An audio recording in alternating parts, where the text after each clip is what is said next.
생각의 탄생. 로버트 루트 번스타인, 미사엘 루트 번스타인 공저. 안녕하세요. 오늘은 루트 번스타인 부부의 저서 생각의 탄생이라는 책을 소개해 드릴게요. 미국 대학 교수인 루트 번스타인은 역사상 위대했던 천재들이 자신의 창조적인 생각에 대해 어떻게 생각했으며 생각하는 법을 어떻게 배웠는지를 설명하고자 이 책을 썼다고 합니다. 저자는 창조성이 소수 천재들만의 전유물이 아니라고 말하면서 우리들도 자기 안의 천재성을 일깨울 수 있다라고 말합니다. 이 책은 한때 올해의 책으로 선정되기도 했을 정도로 항상 추천도서에 이름이 올려져 있습니다. 자, 그럼 시작해 볼게요. 화학적 방법으로 일을 한다는 것은 직감적으로 알아낸 것을 과학의 틀 속에 집어넣는 것이다. 즉, 직관이 먼저이다 라는 뜻이다. 직관인가? 수학인가? 우리는 진리를 찾아내기 위해 모형을 사용하는가? 아니면 진리를 알아낸 다음 이를 설명하기 위해 수학 공식을 가동하는가? 그에 대한 답은 후자이다. 화학자들이 다른 사람들보다 논리적으로 생각한다는 것은 일반적으로 과장된 것이다. 창조적으로 생각한다는 것은 첫째, 느낀다는 것이다. 느낌과 직관은 합리적 사고의 방해물이 아니라 오히려 합리적 사고의 원천이자 기반이다. 말은 느낌을 나타내는 기호일 뿐 그 느낌의 본질은 아니다. 말은 이해를 위한 표현 수단이지 느낌의 구현이 아니기 때문이다.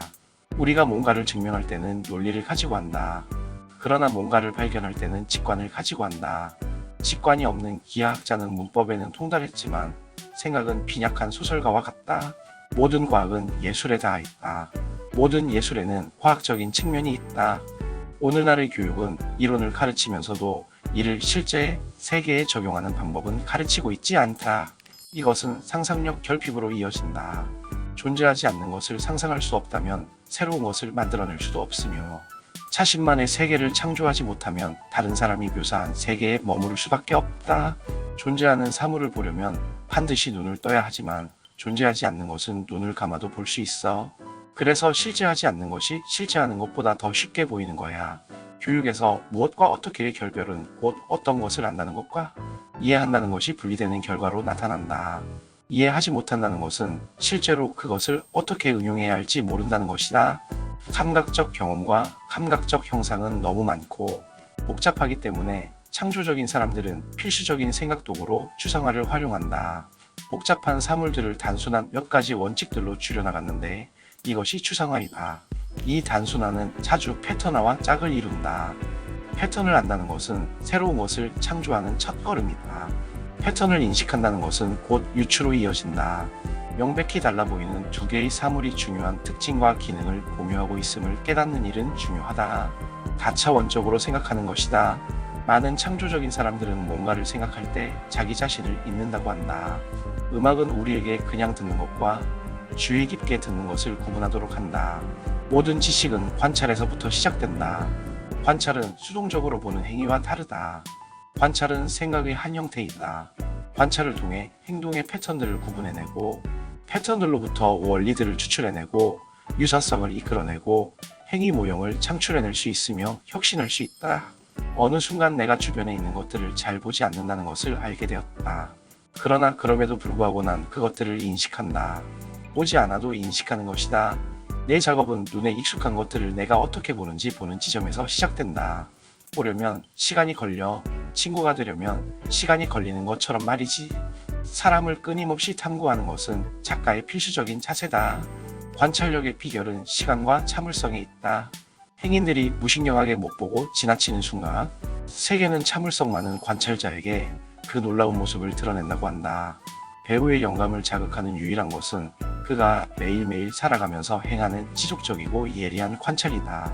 과일의 겉이 상했을 때 바나나처럼 색이 변하는가 아니면 오렌지처럼 변하지 않는가를 단순히 보는 것만으로도 과일들의 비타민 C 함유량을 알 수가 있다.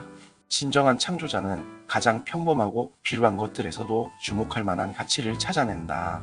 생각에서 무엇이 중요한가를 관찰하는 우리의 행위도 우리 자신이 갖고 있는 정신적 편견과 개인적인 경험에 의해 확실히 영향을 받고 있다.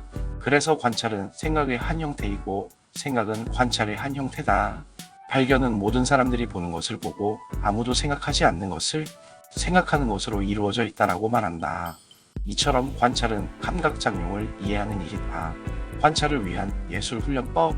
코난 도일은 미술이 관찰 기술을 숙련시킨다는 가설을 세우고 있다.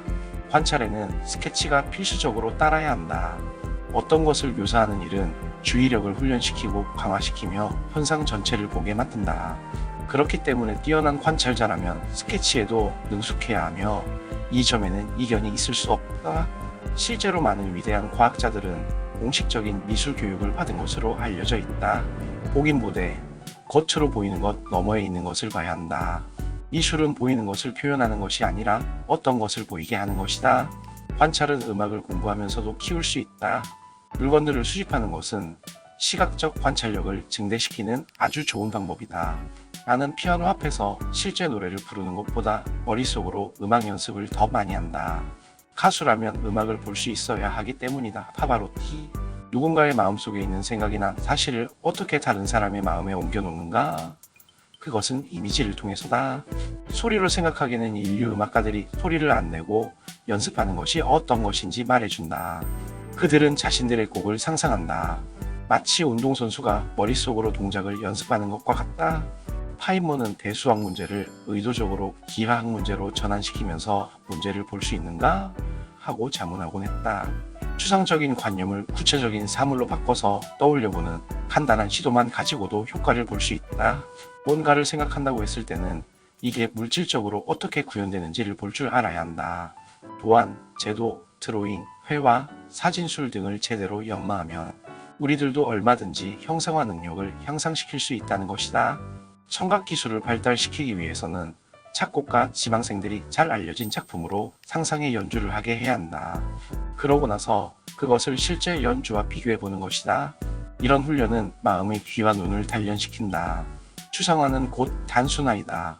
추상화의 본질은 한 가지 특징만 잡아내는 것이다. 당신들은 보고 있어도 보고 있지 않다. 그저 보지만 말고 생각하라. 표면적인 것 배우에 숨어있는 놀라운 속성을 찾아라. 파블로 피카소. 피카소는 눈이 아니라 마음으로 본 것을 그렸다. 위대한 과학자가 되기 위해 매우 복잡한 것들을 이해하는 능력은 필요 없다. 오히려 그 반대다. 가장 복잡한 것처럼 보이는 무엇을 간파해서 한순간에 그 저변에 깔려있는 단순성을 파악해내는 능력이 필요하다. 윈스턴 처칠은 5분짜리 얘기거리를 가지고 하루 종일 떠들 수는 있지만 말할 시간이 5분밖에 주어지지 않는다면 그걸 위해서 하루 동안 꼬박 준비해야 한다고 했다. 글쓰기의 본질은 종이 위에 단어를 늘어놓는 것이 아니라 불필요한 것들을 골라내고 버리는 데 있다. 현실의 복잡성을 꿰뚫고 단순한 원리를 발견하는 일은 위대한 천재성을 요구한다. 리저드 파인먼은 현상은 복잡하다. 법칙은 단순하다. 버릴 게 무엇인지 알아내라라고 했다. 패턴을 알아낸다는 것은 다음에 무슨 일이 일어날지 예상하는 것이다. 패턴 인식 능력은 예측과 기대 형성 능력의 기초가 된다. 대화를 소리로 들어보자. 특정한 단어를 듣는 것이 아니라 패턴을 듣는 것이다. 나보코프는 글쓰기를 맥락이 끊어진 조각 글들로 조화로운 패턴을 만들어내는 기술이라고 정의했다. 더 많은 패턴을 발명해낼수록 우리는 더 많은 실제 지식을 소유하게 될 것이고 우리의 이해는 더욱 풍요로워질 것이다. 내과 의사가 왕진을 갔는데 환자가 너무 뚱뚱해서 심장박동이 들리지 않았다. 종이 한 묶음을 흉부에 갖다 대고 들었다.